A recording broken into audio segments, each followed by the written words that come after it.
এটা মোটেও উচিত হয়নি। সে রামিসার বাবা কিন্তু অন্য মেয়েদের বাবা নন।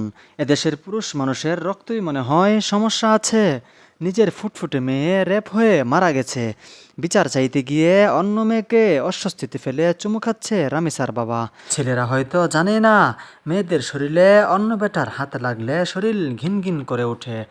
আর সবচেয়ে বড় কথা হলো, মেয়ে সন্তান একটু বড় হলেই নিজের চাচা মামাও এভাবে টাচ করা বা আদর করা উচিত নয়।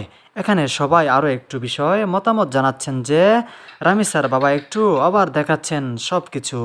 এত শোকের মধ্যে থেকে এত চুম্মাচাটি ভালো দেখায় না। ভিডিওতে দেখা মেয়েটি চুম্মা দেওয়াটা তার কাছে বিরক্তিকর মনে হয়েছে। চুম্মা দেওয়ার কি আছে?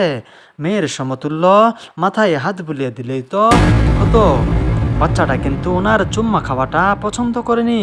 বুঝলাম মেয়ের সুখে দিশাহারা বাবা, তাহলে আলগা চুল লাগালো কিভাবে? যতটা সুখ ওনার কাছে আর কারো কাছে হবে কিনা সেটা আমার জানা নেই, কিন্তু এ যুগের বাবা তো, আর এ যুগের আমরাও তো অনেক কিছু বুঝে ফেলি। কার কি মতামত সকলেই কমেন্টে জানিয়ে যাবেন।